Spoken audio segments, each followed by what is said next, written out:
Forktales, a podcast that feeds ideas to the food and beverage world.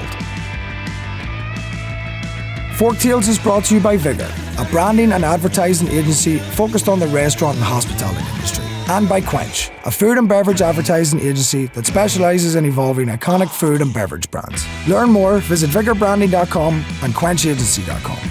If you love what we're serving up, please give Forktales a 5-star review on your podcast service of choice. Think of it as a tip for good service.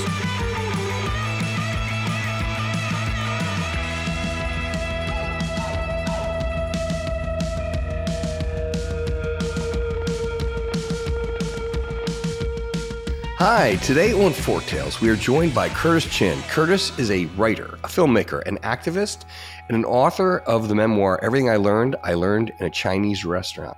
The book reflects on his experiences growing up gay and Chinese American in 1980s in Detroit and working in his family's landmark restaurant. Curtis, thank you so much for joining us. Excited to be here. Yeah, it's great. Like on Forktales, we talk about like CPG, food and beverage. We talk about restaurant groups and architects, all that stuff. And so I'm excited about this because this is sort of a different angle for us. I mean, obviously it's about restaurants, but we're not going to be sitting here talking about like, I don't think family recipes. So, I'm not saying that. So, so you said that, we as people are a reflection of the places we grew up in. All right. So you grew up in Chung's Cantonese Cuisine in 1980s in Detroit. So you grew up in your family's restaurant. How did both of those environments, the restaurant and the city, shape you today? Well, I grew up in the restaurant, but I was one of those kids that didn't know how to cook. So I was banished to the dining room. So that's where I actually did most of my learning. And it's about all the people I met there. I like to say that even though I don't work in a Chinese restaurant anymore, I'm still that Chinese waiter. Mm-hmm. In the sense that I go around asking people, what can I get you? How can I help you? And so I think that's been a good philosophy throughout life. Why not spend a little time and just make someone have a nicer day? Yeah. It hurt. I think a lot of people, I'll say of a certain age anyway, probably all started somehow in a restaurant. Now, you had your family's restaurant. Obviously an ethnic, it was a cultural thing, which was phenomenal. But I'll say for myself personally, like I my first job was washing dishes in a restaurant. Then I wanted to make it to the front lines and, wear clean clothes. Right. And so I was able to work as a busboy in the front of the restaurant. It was kind of a white tablecloth restaurant. So I learned about taking care of people, being polite to people, serving people, being accommodating, being respectful. I learned a little bit about mixed drinks because I was in the back of talking to the owner and the bartender. I learned a lot about food. Learned how to eat. Watching people with different it's kind of a wow. So you do get this incredible education that you don't even know you're getting, right? Yeah, you learn about people. So our restaurant was located in Detroit, in the inner city, in the red light district, the bad part of Detroit. Yeah. If you can understand, there's actually a bad part about Detroit. But, like the city, it was like divided. So like during the day, we'd have all these white collar professionals who came from downtown or came from the medical center. But in the evening, we'd get the local, pimps, prostitutes, drug dealers. So I got a really front row vantage to see the whole city, everybody from the mayor, right, to Oscar-winning actors that would come in, to the Jewish family that came every Sunday. It's like, you really, really got to see the whole city of Detroit, and the idea of serving people and working in food service. I feel like it's just the greatest upbringing. Because it really teach you how to be a better person, I guess. Yeah. Yeah. Well, speaking of your upbringing, you always said that, your parents told you to talk to strangers. That's usually the opposite of what people say. So what did those dining room conversations teach you? Yeah, my dad always gave us that advice, talk to strangers, because he's a guy that grew up in Chinatown, never left, never went off to college. He didn't necessarily know what opportunities existed outside of the four walls of that Chinese restaurant, but he knew that he had this dining room full of people who did. And so anytime he met somebody who he felt like had a cool story or just seemed really happy, he'd call all 6 of us kids to run over and barrage them with questions of, what do you do for a living? How did you get your job? How much money do you make? And it's just these ideas of not being afraid of talking to people who are different from you, not being afraid of asking questions when you don't know the answer, and most importantly, not being afraid of asking for help when you need it. because my dad was just so open and just so, about connecting. And I think that he wanted us to really take advantage of the people that were coming into our restaurant. Yeah, I mean, it's great. It's actually really great advice, especially your father did that way back when to teach you to talk to people to learn it. But now it's like almost like fast forward to now, like a lot of the young folks are like texting and everything else. Like I find it interesting to see how difficult it is for young people to communicate and to talk to people and to go up and ask questions and just they're so used to hiding behind the camera or the screen or the phone. So. Yeah, so for me, going out to eat is really not just about great food, but also about great service. Obviously, something that's controversial, but I'm going to say it anyway, is that I would much rather go to a restaurant with mediocre food and great service, great food and mediocre service, because for me, it is so much about like that interaction with the people there. And it kind of makes me a little sad that sometimes I'll go to these restaurants out here in LA where you're ordering, off your phone and the QR code right. and the little robot that brings the food to you. And you have so minimal interaction with the wait staff. They don't even know your name. And, I'm of that age where I just, love that idea of going into your regular place to eat and having them say, "Hey, how's it going?" And, chatting up with them. That's awesome. Stuff, but we see that less and less these days. And I think that's something we need to get back to, right? Yeah. So you'd mentioned, I read somewhere that your restaurant in Detroit at that time was almost sort of like I'm using the term melting pot, but I think it's like a safe haven. And so talk about some of the people, because you hit on it in the beginning of the conversation about, you had white collar workers in the day and maybe pimps and prostitutes at night. So it was very eclectic. Talk about the mix of people and like maybe what that mix of people taught you. Yeah. So in my book, that's a big part about my book is like all these different, characters that would come in, like Yul Brynner, the Oscar-winning actor, came in one day. I'm trying to figure out how long of a story to share with you because it's in the book. But it's just he taught me about the value of treating people nice because he came in and he was like this big Hollywood actor and he just wasn't necessarily the kindest people. My dad, who's like this Chinese waiter, is busting his butt trying to make sure these celebrities are having a great time. And I just realized, well, if I'm going to look up to somebody, it's going to be my dad and not this Hollywood star. Or, the drag queens that would come in, how they were a bit sassy and what that taught me about like fighting back, and standing up for yourself. Or the mayor who came in and talked to me about being angry and how you can use anger as a motivating force. The mayor being Coleman Young, who was like this, the first black mayor of Detroit, right. How he was really combative and, how he used that to his advantage, which is something I'd never thought of because my family's Buddhist. We're thought to be kind and compassionate and to be angry. And so it just, meeting all these people, they just give you a different perspective, a different way to sort of see the world. And I just never thought about that as a little kid, that I was giving this great education just by hearing how other people operate in the world, which makes you maybe hopefully a little bit more empathetic. Yeah. Well, before I forget, let's talk about the name of the book, just in case folks want to pick it up, because it is great. It's great. The information in. Yeah, it's called Everything I Learned in a Chinese Restaurant. It was published by Little Brown. It came out about a year and a half ago now. It's gotten great press. The New York Times did a 2-page profile, Washington Post, LA Times, Boston Globe, CBS Saturday Morning News did an 8-minute segment. It's just been incredible. It's already in its 3rd printing. The state of Michigan picked it as the Great Michigan Read. So it's just been a really wonderful experience to sort of be able to share my family stories with everybody. Very cool. That's very cool. Congratulations. So, okay, obviously you're a writer, filmmaker, an activist. A lot of folks that come on this podcast, they're in the family business. They're in the restaurants. It was they started with one, now they've got 30, or they started with one and they had an idea and they created a whole franchise. Did you feel a lot of pressure to stay in the family business?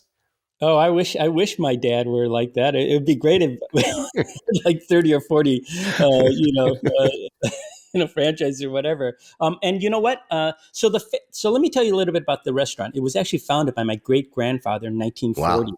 So it was a legendary Chinese restaurant in Detroit. And when I do these presentations, I've done about 300 in-person talks around the world, right, in 7 countries, for the book. And I usually start off by asking people to guess how many egg rolls you think we sold in the 65 years that we own this business. Take a guess. Me? Yeah. Ugh. How many egg rolls do you think we sold? Well, if it's a Chinese restaurant, I would think an awful lot. I have no idea. I'd say over a million. We sold over 10 million egg rolls. Wow. And these were all handmade by my grandmother and my mom Nice. and my aunties, right? Like even the skin and the sauce. So it was a legendary egg roll. And we closed the restaurant 20 years ago, but I still get requests from it. And in fact, It's wild. I was just back in Detroit because I've been promoting the book a lot back there. So many people come up and they're trying to revive the Chinatown in Detroit because it's sort of like much of the city, it sort of disappeared in the 80s and 90s, but they're trying to revive it. And one of the things they've been trying to do is to get my family to reopen the restaurant. And Wow. so I don't know, we're talking to my siblings about possibly doing a pop-up next Uh-huh. year. I already know. I feel like if I sold egg rolls and included a free copy of my book, I'd probably sell more books. But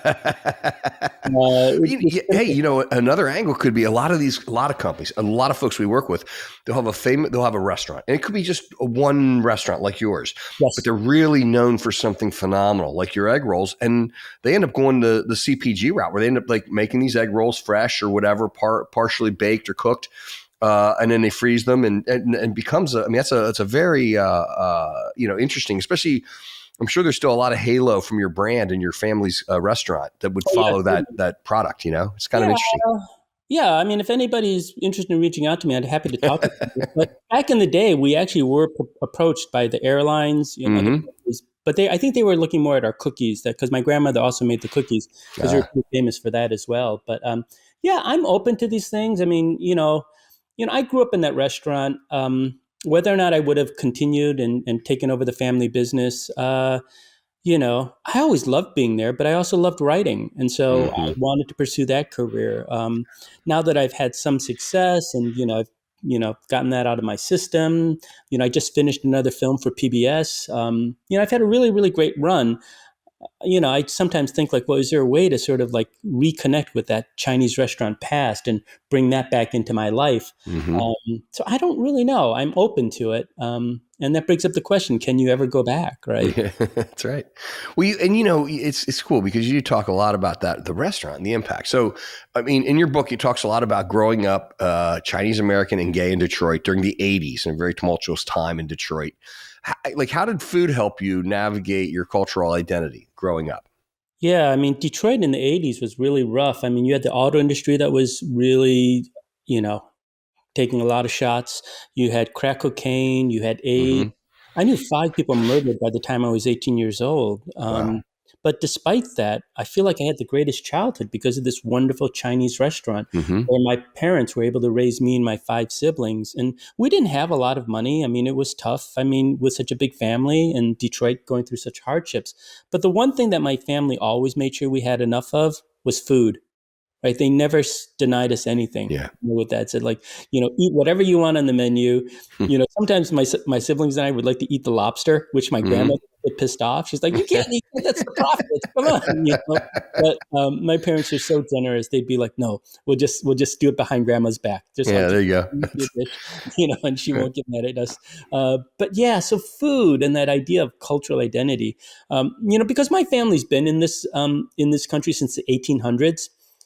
I don't have a lot of ways to feel connected. Like, I don't speak the language. I don't speak Chinese. I don't Mm-hmm. have family members in China. I don't have a sense of, what's going on there. But I think the one connection that I did keep, or the one primarily, was food, right? I mean, that's the thing that's the easiest for people to hold on to, like in terms of, their ancestors and where they're from. And, obviously when you're in a restaurant, you're seeing it, literally 24/7 or whatever.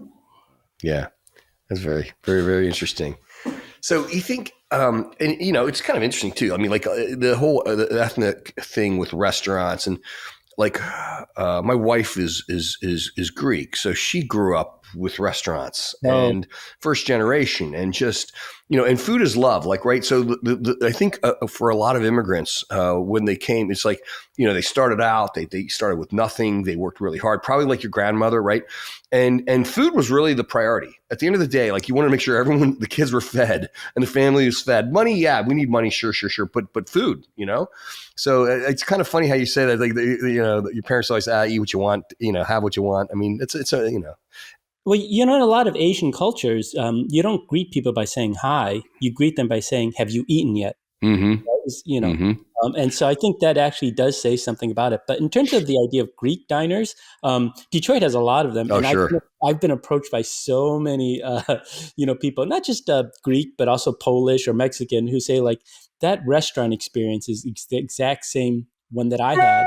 I mean, we didn't serve Chinese food; we served tacos. Mm-hmm. Mm-hmm. Mm-hmm. But it's this idea of this family working Yep. hard, sacrificing that tight bond, maybe knowing a little too much about each other, but in each other's face. But yeah, I mean, if your wife, you said your wife actually grew up in a restaurant, Yeah, I mean, her father had several, and yeah, it was always working. Mother and father were working in the restaurants all day long. So in the restaurants, yeah, a big part of their life, big part of their life. Have her read my book. I'm sure she'll feel like Yeah, I totally relate to that stuff. yeah, Like, it's the craziness, but. that's awesome. So we're going to talk about a little bit more about Detroit as a backdrop. You now live in Los Angeles, right? So do you visit Detroit often? Do you still have family there? What's your ties? Thanks to the book, I mean, it's been really embraced by the home state. I think I mentioned earlier that it got picked by the state for this thing called the Great Michigan Read. Mm-hmm. One book every 2 years and buy 6,000 copies. And they put me on a tour of the state. So I've been going back a lot because of that. But also, like, entities like the Detroit Pistons and the Detroit Lions have brought me back to give talks. Mm-hmm. The state library, it's like, Ford Motor Company. So because my memoir isn't just about the restaurant and it isn't Sure. just about my family, it's about my city of Detroit. Because Mm-hmm. growing up, the city took a lot of knocks, right? And I just felt like I wanted to write the story of Detroit that's realistic. Yes, a lot of bad things happened during that time period, but also a lot of good things happened too. And I wanted to show that balance. And one of the greatest things is I've been having all these Detroiters, not just people who still lived in Detroit and continue to fight for Detroit, but the people that left who say thank you for talking about Detroit and showing a different side of the city that people don't necessarily hear. And I think that's partly why the book has been so embraced by the state, because I'm telling that side of the Michigan story that maybe people might not be familiar with. It is Detroit is a character in my book, definitely. Yeah, that's awesome. So how did the racial tensions affect your family's restaurant? I mean, in your personal story, I read where like you said, it was sort of like your restaurant was like a safe haven in the middle of maybe some chaos. Well, I mean, the Detroit and the racial tension definitely impacted my life. In fact, I talk about like there's this famous thing called the Detroit riots, or what they call the Mm-hmm. rebellion, right? When the National Guard got called in Sure. because of the civil unrest that was happening in the '60s, and so basically, when the tanks rolled into Detroit, they shut down the city for 5 straight days. And if you're a Chinese restaurant, you don't close for 5 straight days. You're always open. But in that time period, my parents actually found time to have sex.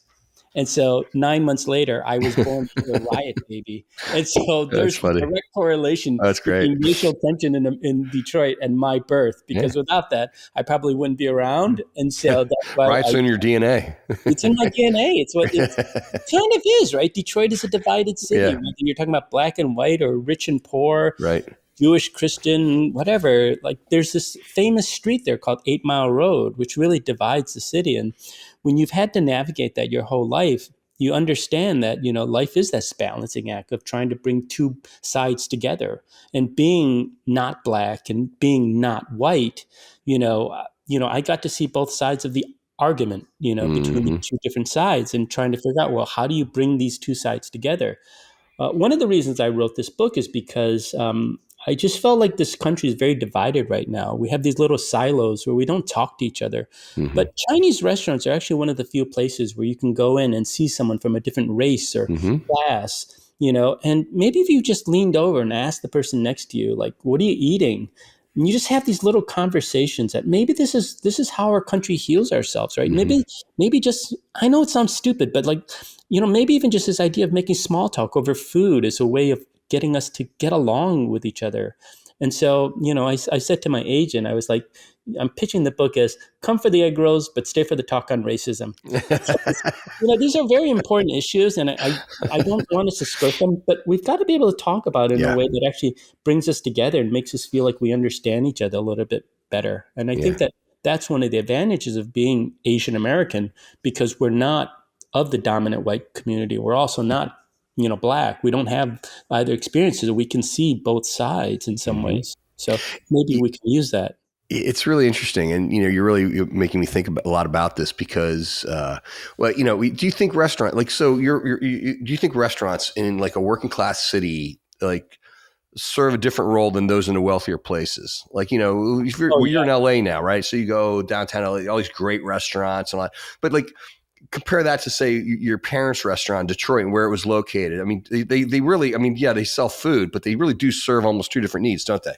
Oh, yeah, no, totally. Especially when you're looking at a city like Detroit, which throughout my childhood was literally burning down, right? Literally burning down every building, it was Devil's Night. It was just all this craziness in the city.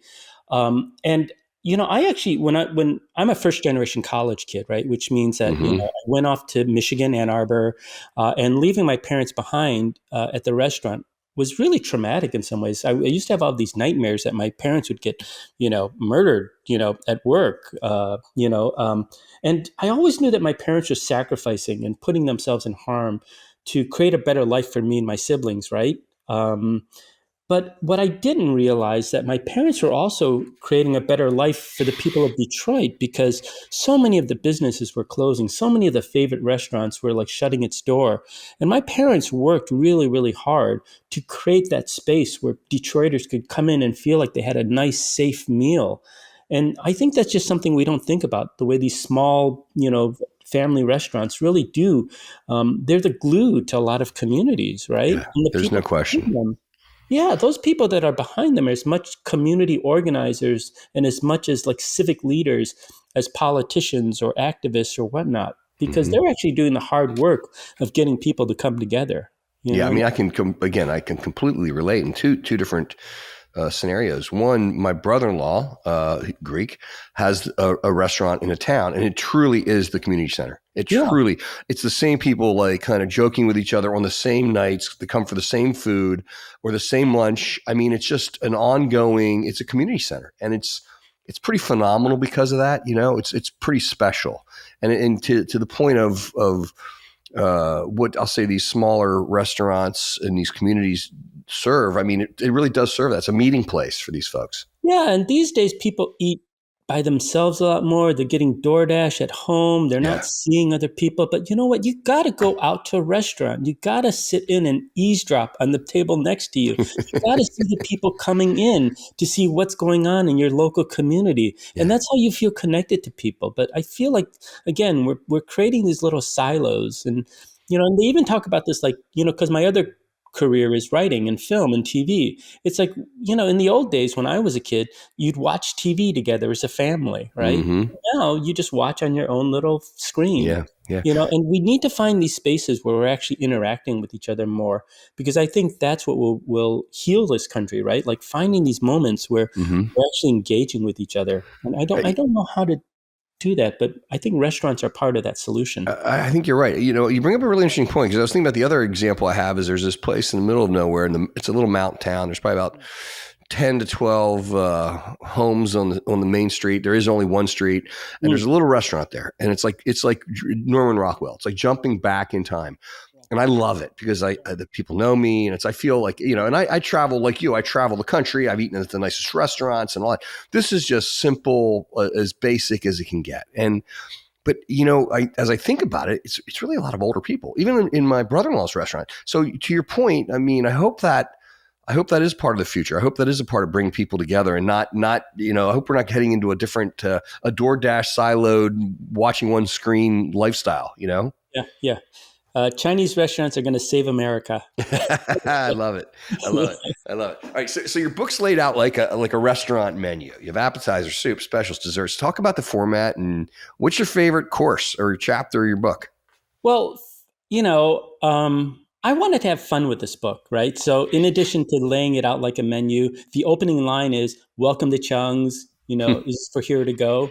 So that's what my dad would say to anybody that came in. And that's sort of the theme of the book, for here to go. Do I stay in Detroit or do I leave? So I brought in that metaphor. And the last line in the book is, thank you, come again. right? Because I really want the reader to read the book as if they're going into a Chinese restaurant and having a meal. And so that's why some of the stories are sweet, some are savory, some are salty, some are spicy. You get all these different flavors. And so I feel like that's also part of a Chinese restaurant experience, right? The diversity of the things that you can order. And so I just wanted to have fun with it. I mean, the book is, there are 24 chapters. There are 3 sections, right? 8 stories in elementary, middle school, 8 in high school, and then 8 in college.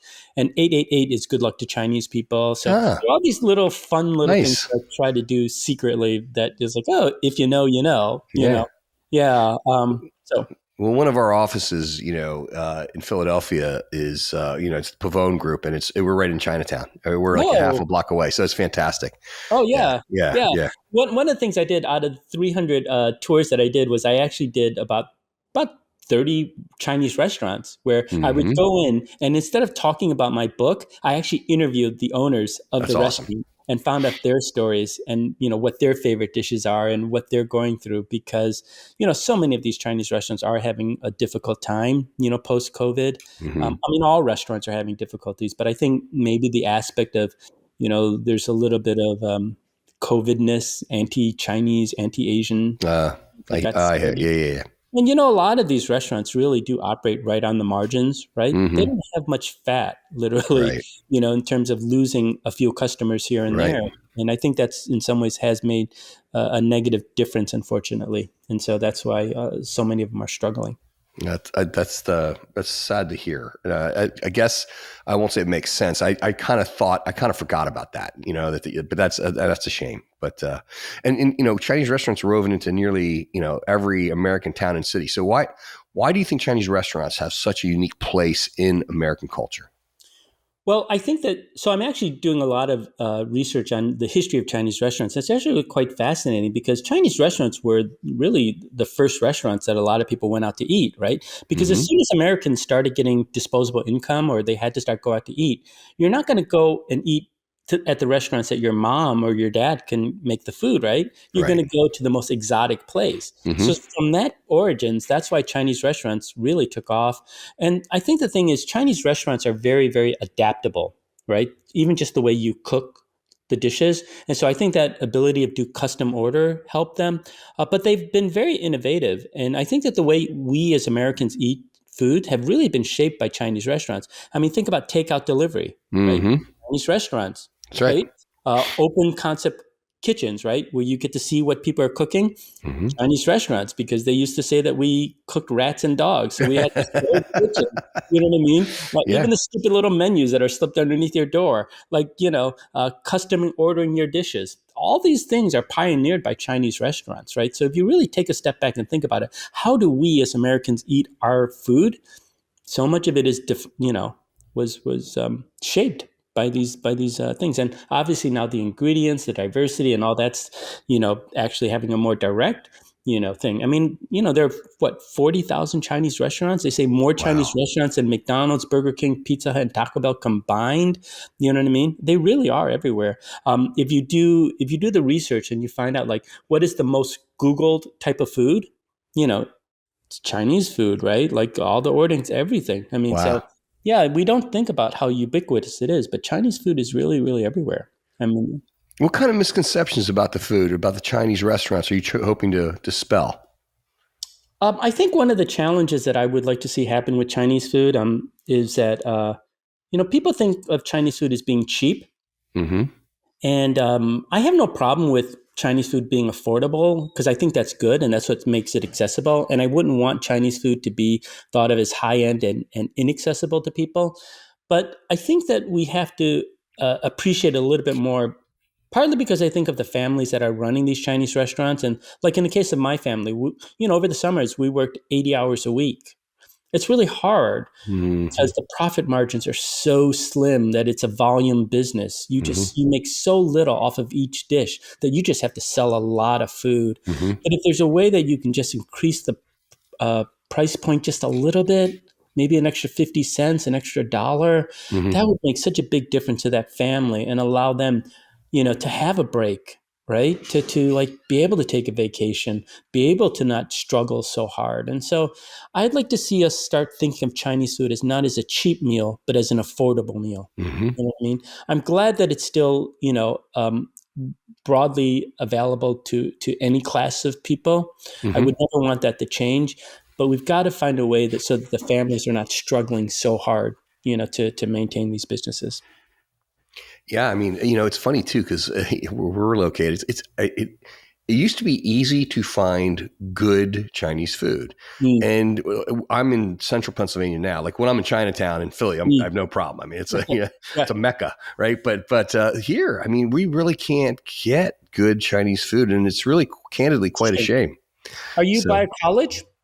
we're not, and No, that's because probably yeah. that's one of the interesting things too is that you can find good Chinese food in a wider uh, space. Because before you'd have to go to the big city Hmm. like New York or San Francisco Hmm. to find it. But because of the explosion of Chinese students on college campuses, international students, Hmm. um, you know, there are really really good Chinese restaurants on every college town Yeah, throughout, and that yeah. also has increased the appreciation of Chinese food around. I don't know how that's going to change.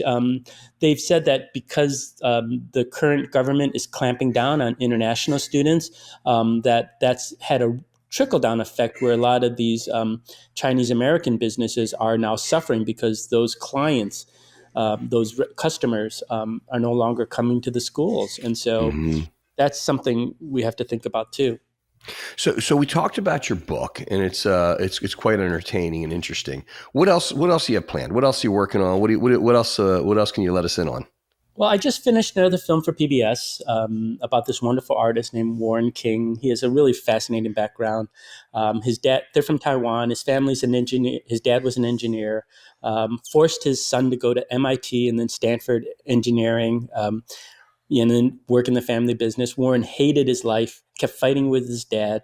When his wife got a job working in Sweden, he took it as an opportunity to reinvent himself. And he just looked around the apartment and saw these cardboard boxes and started making these fantastic pieces. So if your listeners want to just Google the name Warren King, look up his stuff. You'll be Uh-huh. amazed. They're like these modern day terracotta warriors made from Amazon boxes. It's just incredible.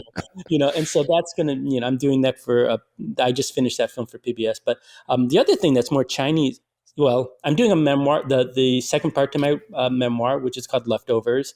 Of course. Sadly, so the setting of that is in 2005, I was writing for the Disney Channel. And sadly, my parents were in a car accident, and my dad passed away, and my mom was severely injured. My brother Chris, who's a doctor in California, immediately whisks my mom out there to help her recuperate. By the end of that first week, all my other siblings decided they were also going to leave, and join my mom out in the Bay Area to help her recuperate. And I was left behind in Detroit trying to decide, do I go back to Hollywood or do I stay and take over the family business? And so that book is called Leftovers. And so, I'm working on that. And then finally, I want to do this Chinese restaurant project because as I mentioned before, I've done over 300 readings Hmm. in 7 countries, right? Including some cool places like Oxford University and the British Library, and the largest U.S. military base in Asia, in Korea. Wow. It's crazy how this book has traveled. But at all these places, I've met these people will come up to me and say like, "Oh, I'm a Chinese restaurant kid too. Yeah. Your Yeah. experiences in your book are just like mine, even though I grew up in Mauritius or Suriname or Belgium." It's And so crazy. I'm going to put together this website where people can share their own family stories and their photos. And, ideally, we'll get some really, really great stories and some interesting recipes and things like that. And I'll put together a coffee table book, amongst these stories. I think that would be a really fun project too. That's So fantastic. Yeah, that's yeah. very cool. And congratulations on everything you're doing. I mean, film, writing, I mean, it all. It's just really terrific. So, what was your favorite in your parents' restaurant? What was your favorite meal? Uh, uh, Yeah, that's really hard to say, right? It depends what day. I mean, like I eat a lot of noodles because I'm superstitious, and noodles are good luck. I love the beef and mushroom dish that we made, but the one dish that I always cite is a Detroit original called almond boneless chicken. Okay. And I actually was approached by America's Test Kitchen, the show on Uh-huh. PBS, to produce an episode of their podcast. looking at the origins of that dish, because it's a dish that my grandmother claims to have invented, and they were like, prove it. Show us that your family actually invented it. And so basically, it's a fillet of white chicken meat, breaded, and then deep fried, and then placed over a bed of iceberg lettuce, and then ladled with this really nice brown gravy, and then sprinkled with crushed almonds and pea pods and water chestnut and mushrooms. And it's a Detroit thing. All the restaurants in Detroit, maybe not more recent, not the newer ones, but the old school Cantonese ones, they all had it. And so I did the research and found out the history. And there's a really, really interesting history based off of what you talked about earlier, which is the racial dynamics of the city, is because almond boneless chicken is basically Southern fried chicken, right? With the Asian gravy on it. Yeah. And because Detroit has a lot of Southerners, it's a traditional Chinese dish called wo xiu ap, almond pressed duck, right? But in America, we don't eat as much duck as other places, right? But we do eat chicken. And, Chinese people generally prefer dark meat over white meat. So it's really a nod to like the Southern roots of Detroit, mixed with the Asian culture. And so I love looking at things like that and sort of how you can understand your own history and your city's history and your family's history all by looking at the things on your menu. So I always say like that's a dish I always tell people about, the almond boneless chicken. That's fantastic. I mean, like how many people have a dish that their family made famous? I mean, that's really, really, really cool. Well, I couldn't prove it. So, hey, look. Our menus going all the way back to the 1930s, right? Yeah. So it appeared on our family's menus as early as that. But to actually say that we were the only ones to have it then, I don't know. But I could prove that where it took off at other Chinese restaurants was in the 60s, right? And again, that was the civil rights movement. And that's when communities were being shifted around in Detroit. The Chinatown was destroyed and the black neighborhood of Black Bottom was destroyed. And so that was the first time that those two communities, had to live next to each other because they all moved to the Cass Corridor. And that's when the dish really exploded, was when the African-American community discovered the dish. It's fascinating to me, like when you say about like the culture or the location, how it may be affected. It pushes the product and changes it, and you grow from it. A good friend of mine has several restaurants in Chicago, and he also has a pizza company.